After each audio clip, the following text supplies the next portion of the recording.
Baik, yuk. Assalamualaikum warahmatullahi wabarakatuh.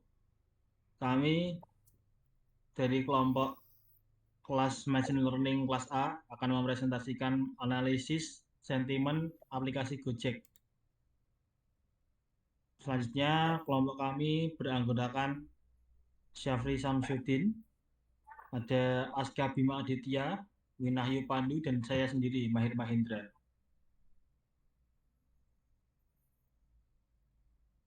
Dalam program ini ada pengumpulan data.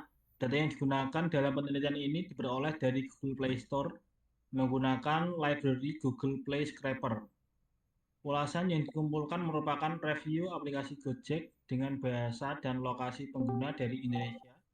Setiap data ulasan terdiri dari nama pengguna, rating, yaitu skor dari 1 sampai 5, dan isi ulasan atau kontennya. Sebanyak 80.000 ulasan berhasil dikumpulkan untuk keperluan eksperimen awal. Selanjutnya, pre-processing data.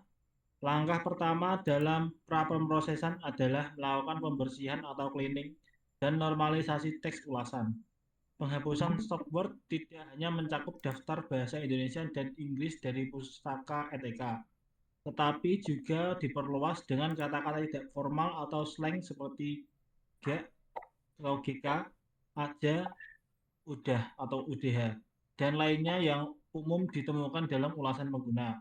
Setiap kalimat ditokenisasi menggunakan word tokenize dari NLTK, kemudian diproses secara paralel dengan pustaka Pandaralel untuk efisiensi. Hasil dari proses ini disimpan ke dalam kolom baru bernama content clean. Selanjutnya, untuk menghindari duplikasi data, teks dibersihkan dari baris yang memiliki hash konten yang sama. Selanjutnya dipresentasikan oleh rekan saya, Pandu. Baik, terima kasih Mas Mahir. Proses selanjutnya adalah stemming. Stemming setelah teks dibersihkan dan ditokenisasi, tahap selanjutnya adalah stemming, yaitu proses mengembalikan kata ke bentuk dasarnya. Dalam konteks bahasa Indonesia, proses ini dilakukan menggunakan library sastrawi yang telah dirancang khusus untuk stemming bahasa Indonesia. Seluruh konten ulasan yang telah dibersihkan dikonversi ke lowercase, dihapus karakter non-huruf, dan dikonversi menjadi daftar token. Selanjutnya, semua kata unik atau vocabulary yang muncul pada ulasan di sistem secara satu persatu dan disimpan ke dalam kamus atau dictionary. Kamus ini digunakan untuk membentuk ulang setiap kata ulasan dalam bentuk hasil stemming yang kemudian disimpan pada kolom baru konten stemmed. Proses ini membantu menyamakan kata-kata dengan makna serupa namun bentuk berbeda seperti memesan, dipesan, dan pesan menjadi satu bentuk kata pesan. Langkah berikutnya ialah labeling.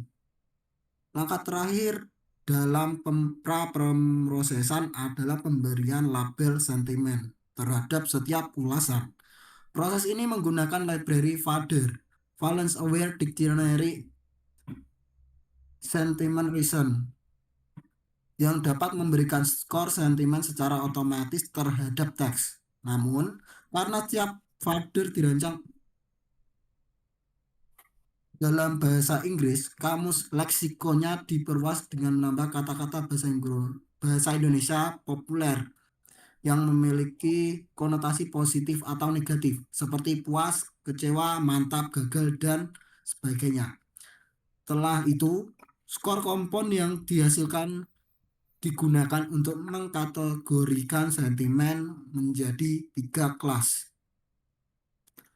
Kemudian label sentimen yang dihasilkan disimpan pada kolom sentimen dan siap digunakan untuk pelatihan model klasifikasi seperti SVM dan Random Forest.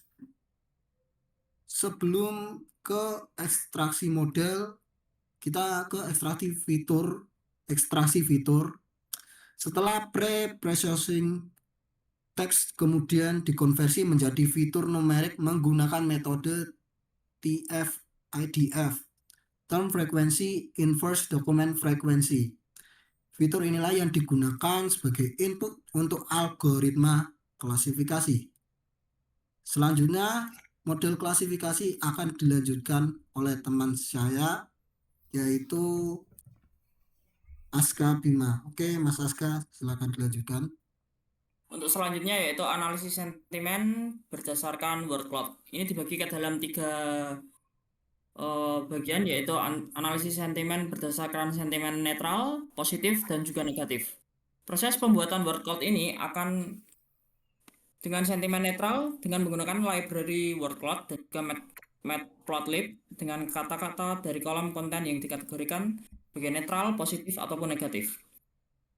Konten tersebut digabungkan menjadi satu ke dalam bentuk string yang kemudian divisualisasikan ke dalam bentuk word cloud.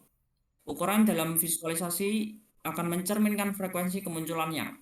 Semakin besar kata yang sering muncul, maka semakin sering juga kata tersebut muncul dalam kata-kata di dalam data. Seperti contoh di dalam kata-kata sentimen netral sini terdapat kata mantap, membantu, dan juga bagus. Sementara di sentimen negatif terdapat kata-kata seperti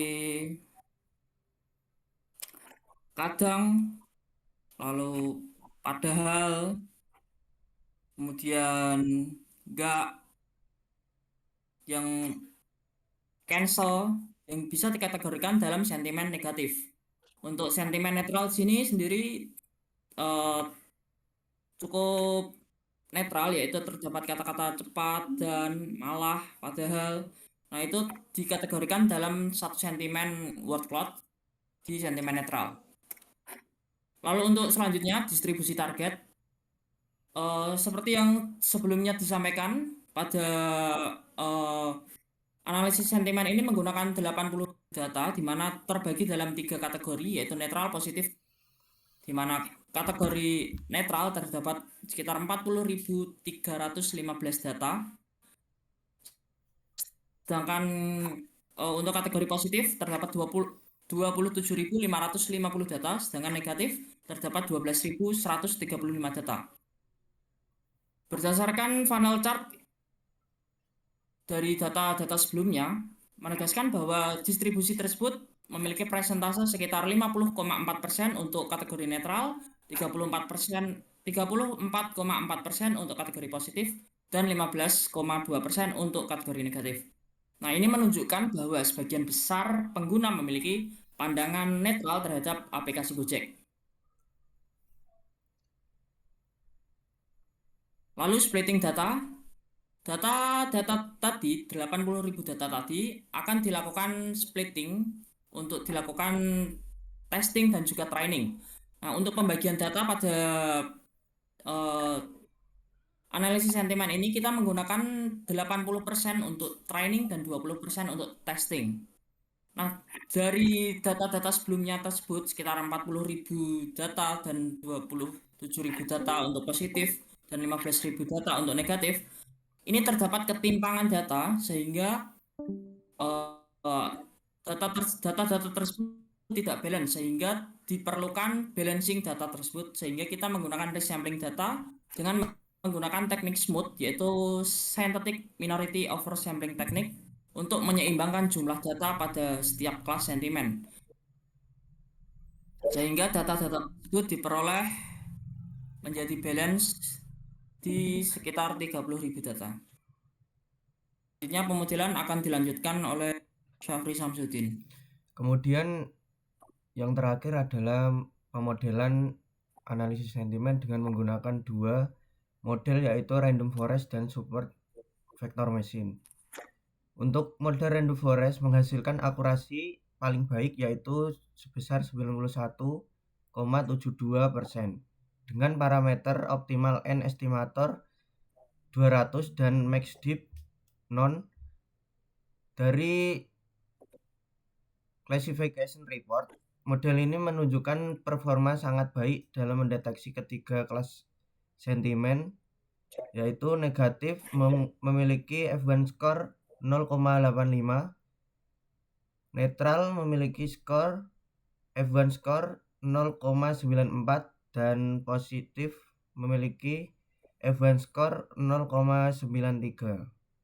Kemudian selanjutnya yaitu model support vector machine. Memiliki akurasi di bawah RF yaitu 87,56% dan F1 skor makro rata-rata yaitu 85%. Dengan sentimen negatif memiliki precision 0,77, recall 0,90, F1 score 0,83. Kemudian netral precision 0,93, recall 0,80, F1 score 0,86. Dan yang terakhir yaitu positif precision 0,80, recall 0,90 dan F1 score 0,85. Nah, untuk codingan di Google Colab-nya akan ditunjukkan. Ini sudah di running karena tidak memungkinkan untuk running ulang karena datanya saat di running itu lama sekitar 2 jam.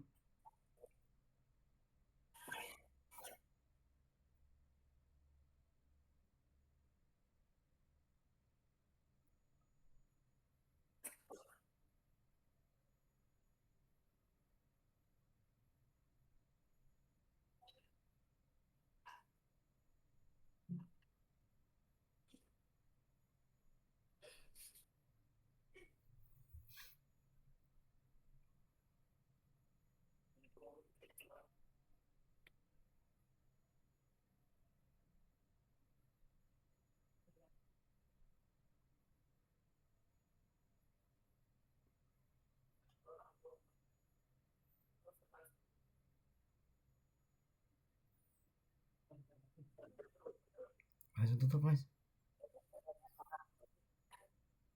Baik. Sekian presentasi dari kelompok kami. Atas perhatiannya kami ucapkan terima kasih. Selamat malam dan selamat beristirahat. Wassalamualaikum warahmatullahi wabarakatuh.